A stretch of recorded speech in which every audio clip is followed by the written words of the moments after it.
चलिए तो चैप्टर को आगे बढ़ाते हुए ये हमारा है ISDN। तो सबसे पहले तो इसका हमें जानना है कि इसका फुल फॉर्म क्या होता है। Integrated service digital network. Integrated service digital network, ठीक है। अब इसमें क्या होता है कि डेटा ट्रांसफर, देखो डेटा ट्रांसफर डिजिटल रूप में होता है। इसमें मॉडेम की जरूरत नहीं होती है। इसमें डेटा और वॉइस के लिए अलग अलग चैनल का प्रयोग किया जाता है। एक साथ टेलीफोन और इंटरनेट पर काम किया जाता है। ये डायल ऐप का एडवांस रूप है। इसमें दो चैनल होते हैं। एक चैनल में जो स्पीड आता है वो आता है 64 kbps और दूसरे चैनल में भी स्पीड आता है 64 kbps, टोटल 128 kbps। अब इसको समझाता हूं मैं। देखो जैसे पहले मैंने आपको समझाया था डायल अप। तो डायल अप में क्या होता था, ठीक है, डायल अप में क्या होता था कि ये टेलीफोन से मेरा ऐसे करके आया, इसी में एक ऐसे वायर आ गया, ठीक है, ये एक वायर आ गया, टेलीफोन लाइन का एक वायर आया। यहां पर मेरा कंप्यूटर है और यहां पर मेरा टेलीफोन है। ये कंप्यूटर है और ये टेलीफोन है, ठीक है। इस वायर को अगर आप कंप्यूटर में ऐड कर दिए, ठीक है, और यहां पर एक नंबर डायल किए तो आपका इंटरनेट चलता था। इस वायर को अगर आप टेलीफोन से कनेक्ट कर दिए तो आप टेलीफोन से फोन कर सकते थे। ये था मेरा डायल अप था। इसमें क्या है कि इसका एक एडवांस रूप आया। एडवांस रूप में क्या आया कि सबसे पहले तो इसे ISDN, ये इसका तार आया, ISDN का तार आया। ISDN का तार आया, यहाँ पर एक ब्रिज क्रिएट किया। ब्रिज का मतलब हुआ कि यहां तक आ गया। अब यहां से आपके घर में, बाय द वे, कि आपके घर के जो बगल में जो नियरेस्ट पोल है, ठीक है, आपके घर के बगल तक ये ISDN का वायर आ गया, ठीक है। यहां पर वो ब्रिज क्रिएट किया आपके घर के बगल में पोल, और आपके घर में अब दो तार वो भेजा। एक तार से, ठीक है, एक तार जो आपका कनेक्ट होगा वो कहां पर कनेक्ट होगा, आपके कंप्यूटर पे, जिसका स्पीड होगा 64 kbps, और दूसरा तार कनेक्ट होगा आपके टेलीफोन पे, जिसका स्पीड होगा 64 kbps। मतलब आप एक समय में कंप्यूटर पे इंटरनेट भी चला सकते हो, जब मन किया आप इंटरनेट चलाओ, जब मन किया फोन करो, ठीक है। तो ये है मेरा ISDN ब्रिज। चलिए यहां पर देखता हूं, डाटा ट्रांसफर डिजिटल रूप में होता है, ठीक है। इसमें मॉडेम की जरूरत नहीं होता। आपको ये याद रखना है कि ISDN में जो मॉडेम रहता था वो ऑलरेडी इसी के अंदर इंटीग्रेटेड रहता था, ठीक है। इसीलिए इसमें अलग से मॉडेम लगाने का जरूरत नहीं था। बस ये तार आप लाओ और कंप्यूटर में लगा दो, हो गया। मतलब इसमें अलग से मॉडेम का जरूरत नहीं पड़ता था। पहला पॉइंट मेरा क्लियर हो गया होगा। अब ये डिजिटल रूप में है, तो भाई एक चीज आप याद कर लो कि कंप्यूटर में कोई भी सिग्नल आता है तो डिजिटल रूप में ही आता है। कोई भी सिग्नल डिजिटल रूप में ही आता है, ठीक है। डिजिटल सिग्नल मतलब जो 0-1 के फॉर्म में हो, ठीक है। इसमें डेटा और वॉइस के लिए अलग अलग चैनल का प्रयोग किया गया। अभी आपको समझाया मैंने कि डेटा के लिए अलग चैनल, वॉइस के लिए अलग चैनल, ठीक है। एक साथ टेलीफोन और इंटरनेट पर काम किया जा सकता है। अभी आपको बताया कि जब दोनों का अलग अलग चैनल है तो एक साथ दोनों पे काम किया जा सकता है। ये डायल अप लाइन का एडवांस रूप है। आप देखो, अभी आपको बताया था ना, डायल अप में, ठीक है, एक तार रहता था और इसमें दो तार है, तो ऑब्वियस है कि उसका एडवांस रूप है। इसमें दो चैनल है, एक में आता है 64 kbps और दूसरे में आता है 64 kbps। दोनों को आप जोड़ देगा तो आ जाएगा 128 kbps का स्पीड होता है, ठीक है। अब आपको एग्जाम में जैसा भी ऑप्शन दे, अगर ऑप्शन में 128 kbps ना हो तो 64 ऑप्शन में तो 64 यूज करो, अगर 128 kbps है तो वो आप यूज करो। देखो यहाँ पर मैं डायग्राम से बताया कि ISDN का आया, यहाँ पर तार, आपके घर के बाहर में जो भी बिजली का पोल है या जो भी पोल है वहां पर इसका एक ब्रिज क्रिएट करता है। ब्रिज से एक लाइन जाता है आपको टेलीफोन पे, एक लाइन आपके डेटा के लिए आता है जो आपको कंप्यूटर से जुड़ा रहता है। आप इंटरनेट डेटा का यूज करते हो। इसका डेटा के लिए भी स्पीड होता है 64 kbps और टेलीफोन लाइन के लिए भी स्पीड होता है 64 kbps, ठीक है। तो ये था मेरा ISDN। अब होता है कि GSM, एकदम सिंपल है। आप अभी जो मोबाइल यूज कर रहे हो उसमें सिम कार्ड डालते हो, तो जो भी मोबाइल जिसमें आप सिम कार्ड डालते हैं उसी को बोलते हैं GSM मोबाइल, ठीक है। दो तरह का मोबाइल होता है, एक होता है GSM मोबाइल, एक होता है CDMA मोबाइल। देखो CDMA मोबाइल, दोनों में अंतर क्या है। आज ना आप, अगर आप अर्ली 90s के हो गए, ठीक है, अब मतलब आप अगर आपका उम्र, आप अभी एकदम यंग एज के नहीं होगे, आपका एज लगभग 28-30 होगा, तो इस चीज़ को आप अच्छे से समझते होंगे कि जिस समय भारत में मोबाइल की दुनिया में नया नया क्रांति आ रहा था, तो हमारे टाइम में मैं बताता हूँ, मैं नवोदय में पढ़ता था, ठीक है, हॉस्टल में पढ़ता था। तो उस समय क्या होता था ना कि सभी के पास मोबाइल नहीं होता था। उस समय बीएसएनएल का सिम बहुत, मतलब किसी के पास अगर बीएसएनएल का सिम है तो उसको लोग इज्जत के नज़र से देखते थे। मतलब बीएसएनएल का सिम होना मतलब अपने आप में बहुत प्राउड की बात होती थी। उसका सिम स्टार्ट होता था 94 से। मतलब अगर किसी को 94 नंबर से डायल कर रहे हो तो मतलब वो उसके लिए प्राउड का बात था। ये अभी यंग जनरेशन अभी नहीं समझ पाएगा, ठीक है। जो जो अभी 30, जिसका एज अभी 30 है या 30 प्लस है, वो इस चीज़ को अच्छे से फील कर पाएगा। तो बीएसएनएल का सिम होना अपने आप में एकदम प्राउड का बात था। मतलब लगता था कि अरे यार, शहंशाह वाला फीलिंग आ रहा है। तो बीएसएनएल का सिम मिलना इतना आसान भी नहीं था। आपको नंबर लगाना पड़ता था, आपका 6 महीना में नंबर आता था। 6 महीना बाद आपको बीएसएनएल का सिम मिलता था। और अगर आप पहचान के हैं, चाचा अगर विधायक हैं, तो फिर कहना नहीं, 1 सप्ताह में भी मिल सकता है। लेकिन ऐसे नॉर्मल आदमी को 6 महीना में सिम मिलता था, ठीक है। उसके बाद क्या होता था, मोहल्ला में गिने चुने लोगों के पास मोबाइल हुआ करता था। जैसे बाय द वे कि 10 घर है तो किसी एक के घर, तो मेरा भी जब फ़ोन आता था तो हमारे घर के थोड़ा 50 मीटर दूरी पे हम एक नेबर रहते थे, ठीक है। तो उन्हीं के घर पास मोबाइल था। तो जो नवोदय से मैं फ़ोन करता था, उस समय नवोदय में सिक्का वाला फ़ोन था, मतलब इतना बड़ा, ठीक है, इतना बड़ा टेलीफोन था। उसमें 1 रुपया का आप सिक्का डालो और 60 सेकंड तक आप बात कर सकते हो। तो वो हमें संडे को बात करने के लिए मिलता था, बस संडे को आप बात कर सकते थे। नवोदय में ये स्ट्रिक्ट रूल था, तो संडे को सभी अपने घर में बात किया करते थे। तो मैं भी बात करता था, ठीक है, तो उसमें सिक्का में डालता था और यहाँ पर, और वो हमारे जो नेबर थे उनके पास मैं फ़ोन करता था और बोलता था कि आप बुला दो। तो वो अपने छत से आवाज़ देते थे कि हाँ जी, आपका बेटा का फ़ोन आया है। तो हमारे घर से फिर कोई जाता था उनके घर, और उनके घर जाता था, उनका मोबाइल लेके फिर मैं 5 मिनट के बाद फिर फ़ोन करता था, ठीक है, तो बात हमारी होती थी। तो मैं आपको वो स्टेज बता रहा हूँ मोबाइल का, जब भारत में मोबाइल आना शुरू हुआ था, ठीक है। उसके बाद उस समय आता था जीएसएम मोबाइल। उस समय नोकिया ब्रांड था। नोकिया मतलब आज ना आप देख रहे हो एप्पल, वन प्लस, सैमसंग, ठीक है, रियलमी, रेडमी, ओप्पो, नोकिया के सामने सब कोई नहीं टिकता था। नोकिया मतलब एक तरफ नोकिया, एक तरफ बाकी सब, ठीक है। मतलब जब मोबाइल का शुरुआत हो रहा था भारत में, तो नोकिया सिर्फ किंग एक ही था, नोकिया। बाद में नोकिया के साथ भी कुछ हुआ कि उस समय क्या था कि एंड्रॉयड नहीं था, ठीक है, जो इसका जो प्रोसेसर था वो एंड्रॉयड नहीं था। फिर मोबाइल का प्रोसेसर चेंज हो रहा था एंड्रॉयड, तो उस समय क्या हुआ कि नोकिया उसमें पीछे रह गया और सैमसंग आगे बढ़ गया। उसके बाद फिर धीरे धीरे चाइना का मार्केट पूरा कैप्चर कर लिया। Realme, Redmi, Oppo, one plus पूरा कैप्चर कर लिया, ठीक है, और नोकिया मतलब बाहर हो गया धीरे धीरे। तो हमारे समय नोकिया रखना भी एक अपने आप में शान था। नोकिया 33, ठीक है, मतलब अपने आप में 3310 मॉडल का नाम है। नोकिया रखना भी अपने आप में एक शान का बात हुआ करता था। तो हाँ, तो फिर वो सिम का बताया था, तो उसमें एक सिम लगता था मोबाइल में। सिम आप लगा दो, बात करो। बीएसएनएल का सिम हो, एयरटेल का सिम हो, रिलायंस का सिम हो, तो उस तरह का मोबाइल को कहते थे जीएसएम। एक मोबाइल होता था सीडीएमए। ये सबसे पहले मोबाइल रिलायंस सबसे पहले स्टार्ट किया था। उस मोबाइल का नाम था रिम मोबाइल, ठीक है। उसमें क्या था कि 999 रुपया में आप मोबाइल खरीदो। उस मोबाइल में ऑटोमेटिक चिप रहेगा, जो चिप मतलब ऑटोमेटेड सिम रहेगा। वो सिम चेंज नहीं हो सकता, मतलब जो सिम लगाया वही रहेगा, पूरा पैक रहता था। और आपको उस समय मिल रहा था 999 रुपया में खरीदो, 999 मिनट बात कर सकते हो। मतलब 999 रुपया में मोबाइल खरीदो और 999 आप बात कर सकते हो। 999 मिनट तक आप बात कर सकते हो, उसके बाद बात करना तो आप रिचार्ज करवाओ। तो ये निकला था पहला जो सीडीएमए सिम था। तो हमारे नवोदय में सब क्या किए थे कि 8-10 लड़के लोग मिल के वही मोबाइल खरीदे थे, सीडीएमए मोबाइल, ठीक है। पहला मोबाइल रिम का जो था, 1000 था दाम, सभी लोग 100-100 रुपये मिलाए आपस में और वो मोबाइल खरीदे थे। किस लिए? कि हम लोग सब अपने गार्जियन को बात कर सके, तो इसलिए वो मोबाइल हमने खरीदा था पहला। तो मेरा जो अपना पर्सनल पहला मोबाइल था वो यही सीडीएमए मोबाइल था, और वो मेरा एक का नहीं था, उसमें 10 शेयरिंग था।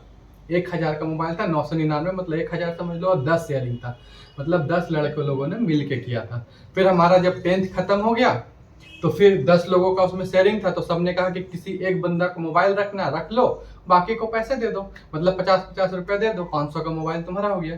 तो फिर मैंने उस मोबाइल को रख लिया था और सभी को जो भी मैं पैसा दिया था, मुझे याद नहीं है, 50-60 जो भी दे दिया था, लेकिन वो मोबाइल मैं रख लिया था।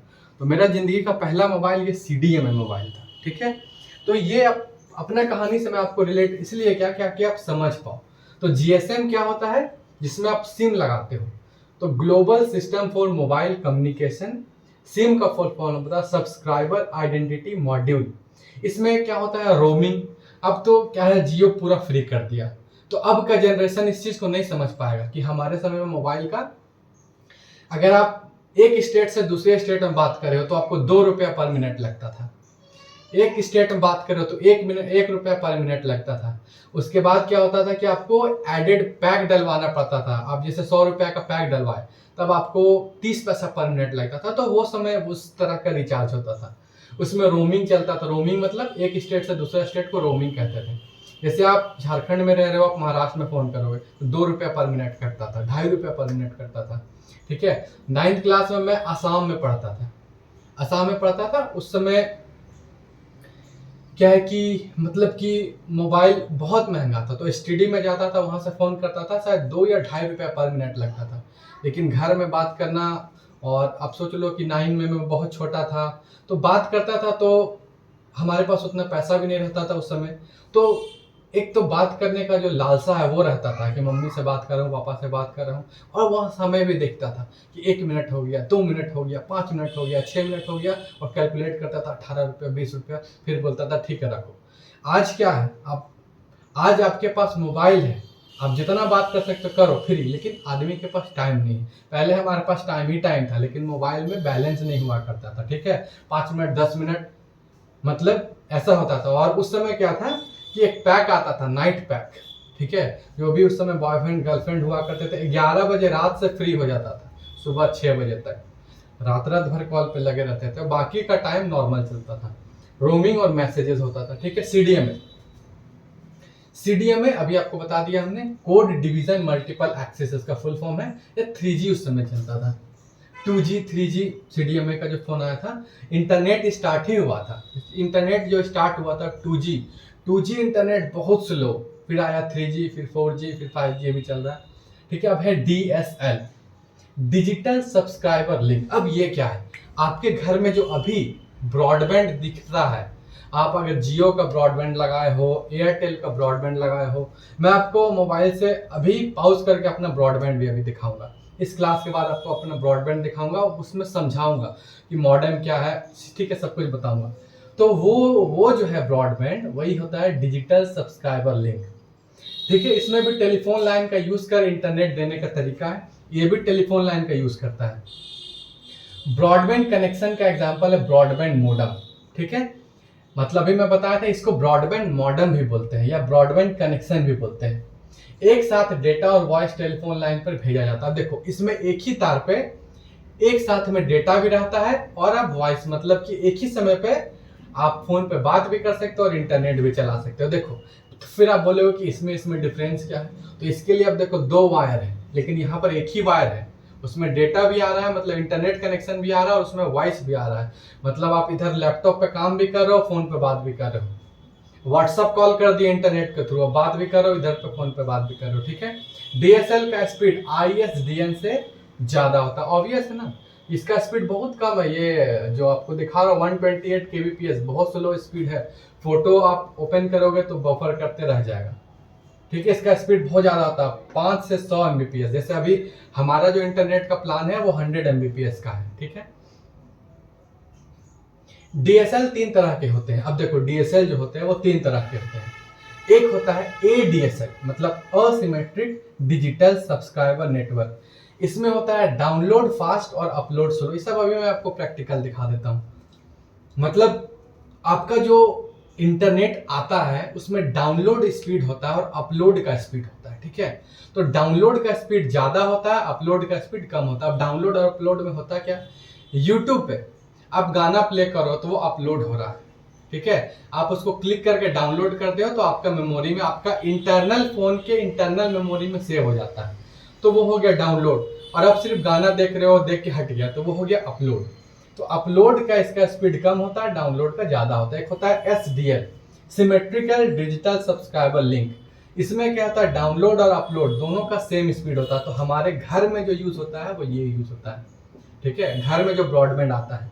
तीसरा होता है VDSL, very high bit rate digital subscriber link. ये बहुत ज़्यादा फास्ट होता है, बहुत ज़्यादा फास्ट होता है। इसका यूज़ कहाँ किया जाता है, जहाँ पर बहुत हाई स्पीड इंटरनेट का ज़रूरत है, ठीक है, जैसे कंपनी में। उसके बाद जैसे संस्था है, बड़ा बड़ा संस्था है, चंद्रयान 3 जो हमारा इसरो संस्था है, या बड़ा बड़ा संस्था है, वहाँ पर इसका यूज़ होता है VDSL। बहुत हाई स्पीड इंटरनेट यहाँ पर मिलता है, ठीक है। चलो, तो फिर इसके बाद आगे देखते हैं। देखो यहाँ पर मैं आपको अपना जियो का मॉडेम दिखा रहा हूँ। ये देखो, ये है मेरा ब्रॉडबैंड लगा हुआ है, ठीक है। देखो एक वायर आ रहा है, दिखा, ऊपर से वायर आ रहा है एक ही वायर में, ठीक है। यहाँ पर ये मेरा मॉडेम है, ठीक है। इस मॉडेम के थ्रू जियो का ब्रॉडबैंड कनेक्ट हुआ है, और इसके थ्रू क्या है, यहाँ पर मैं चाहूँ तो यहाँ से एक टेलीफोन भी लगवा सकता हूँ साथ में। अभी मैंने लगवाया नहीं है, ठीक है, लेकिन मैं चाहूँ तो लगवा सकता हूँ। तो यहाँ पर क्या होगा कि मैं इसका इंटरनेट भी यूज़ कर सकता हूँ और टेलीफोन से एक समय में बात भी कर सकता हूँ। तो इसे कहते हैं मॉडेम, ठीक है। ये वाला मॉडेम हो गया। ये देखो, मैं यहाँ पर आपको स्पीड टेस्ट दिखाता हूँ। यहाँ पर देखो, ये मैं मोबाइल स्टेबल किया, और यहाँ पर देखो आपको दिख रहा है जियो, ठीक है। आप देख लो, ये दिखेगा आपको, जियो फाइबर 5G दिख रहा है। अब यहाँ पर मैं क्या करता हूँ, स्पीड टेस्ट बाय ओखला, चलो इसको क्लिक कर दिया। अब इसमें क्या करेगा, ये मतलब मुझे बताएगा कि मेरा जो ब्रॉडबैंड है उसका स्पीड क्या है, ठीक है। यहाँ पर देखो आपको क्या दिख रहा है, यहाँ पर एक दिख रहा है डाउनलोड और यह है अपलोड, ठीक है।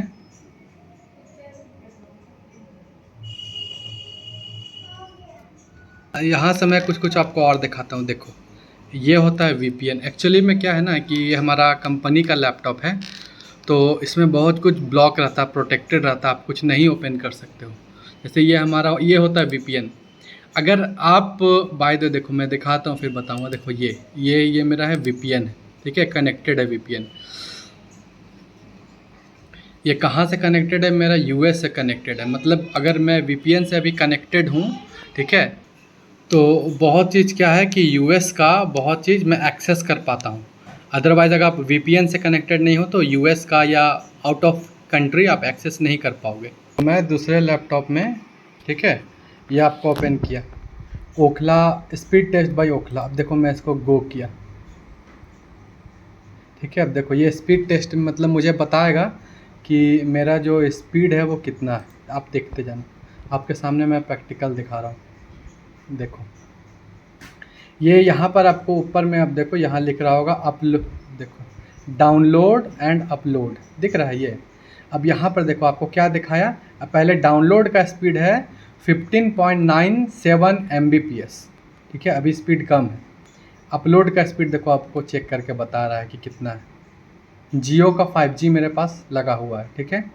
अभी आप देखो, मैं आपको दिखा, देखो अपलोड का स्पीड कितना है 27.23, ठीक है, Mbps।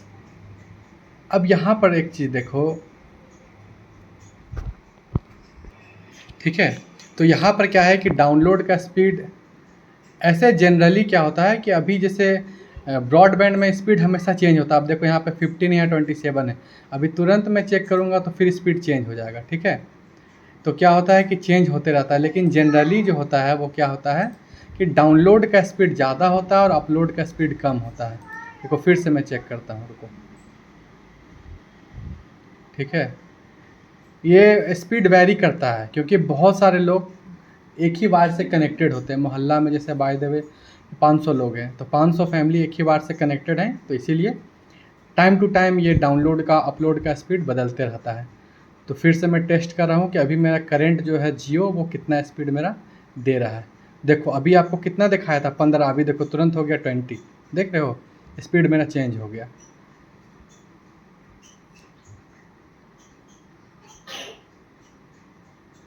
देखो यहाँ पर मैं आपको दिखा रहा हूँ। ऐसे आपका वीडियो बनाने में लेट होता है क्योंकि जैसे देखो यहाँ पर अभी अपलोड स्पीड 27 है, डाउनलोड 25 है, ठीक है। तो मुझे वीडियो बनाने में लेट इसलिए होता है क्योंकि मैं आपको बताया था कि मैं, ठीक है, HCL में जॉब करता हूँ सॉफ्टवेयर इंजीनियर का, और एक प्रोजेक्ट पे अभी मैं जो काम कर रहा हूँ वो एक लंदन का रोड है एंटिस, उसी रोड के लिए सॉफ्टवेयर बना रहा हूँ। तो उस प्रोजेक्ट पे मैं अभी काम कर रहा हूँ, तो इसीलिए उस पर क्या है कि समय मुझे मिलता है तो फिर मैं वीडियो बनाता हूँ। ये मेरी क्लाइंट है, यहाँ पर आपको मैं दिख रहा हूँ, देखो ये मेरी क्लाइंट है। मैं एक रोड बना रहा हूँ लंदन का, उसके लिए सॉफ्टवेयर बना रहा हूँ। चलो नेक्स्ट है मेरा वायरलेस ब्रॉडबैंड। ये तो सबसे आसान है आज के डेट में, जो वायरलेस टेक्नोलॉजी है। जैसे अभी हमने आपको अपना मॉडेम दिखाया था, तो उसके थ्रू जो मेरा मोबाइल से वाईफाई जुड़ा हुआ वो वायरलेस है, कोई वायर नहीं आया है, ठीक है। मैं हॉटस्पॉट ऑन किया और उससे के थ्रू मैं जोड़ लिया। तो वेब, रेडियो वेव्स का यूज़ कर वायरलेस में हम लोग कैसे कनेक्ट करते हैं, रेडियो वेव्स का यूज़ करके। इसमें तार नहीं होता है, ये दो तरह का होता है, एक होता है वाईफाई, एक होता है वाईफाई मैक्स। वाईफाई आप जानते हो, वो वाईफाई के द्वारा लैपटॉप को, टैबलेट को, स्मार्टफोन को, ठीक है, वायरलेस एक्सेस पॉइंट या हॉटस्पॉट आप ऑन करते हो। जैसे एक मोबाइल से दूसरे मोबाइल में इंटरनेट देना है, तो एक तरफ आप हॉटस्पॉट ऑन करोगे और दूसरी तरफ हॉटस्पॉट के थ्रू आपका वाईफाई कनेक्ट हो जाएगा। इसका यूज लैन में होता है। लैन मतलब होता है लोकल एरिया नेटवर्क। एक घर के अंदर आप 4-5 कंप्यूटर को जोड़ दिए, वो लैन है। जैसे मेरा जो वाईफाई है उसके थ्रू मेरा, ठीक है, मोबाइल, मेरे फादर का मोबाइल, मेरे भाई का मोबाइल, मेरा 2-3 लैपटॉप सब कनेक्टेड है, तो ये लैन है, ठीक है। एक होता है WiMAX, world wide inter operability for microwave access, ठीक है, world wide inter operability for microwave access, इसका फुल फॉर्म है। अब ये क्या होता है ना, इसमें आप 50 किलोमीटर एरिया तक आप वाईफाई जनरेट कर सकते हो। जैसे एग्जांपल, कोई जंगल में कोई गांव है जहां पर कोई टावर वावर नहीं है, वहां पर आप क्या कर सकते हो, ये वाई मैक्स लगा सकते हो। तो वाई मैक्स लगाने के बाद क्या होगा कि पूरा 50 किलोमीटर का एरिया में ऑटोमेटिक इंटरनेट चला जाएगा। आप चाहे तो पासवर्ड डालो, इंटरनेट कनेक्ट कर लो, ठीक है। स्पीड इसका जाता है 70 Mbps का। इसमें मैन का यूज किया जाता है। देखो, मैन मतलब होता है मेट्रोपॉलिटन एरिया नेटवर्क, मतलब वैसा नेटवर्क जो एक शहर में पूरा जोड़ता है, उसी को मैन बोलते हैं। तो इसका यूज जनरली कहाँ किया जाता है, मैन में। अब यहाँ पर एक चीज दिया हुआ है, जैसे आपका जो मोबाइल फोन है उसको हम लोग सेलुलर फोन भी बोलते हैं या सेल फोन भी बोलते हैं।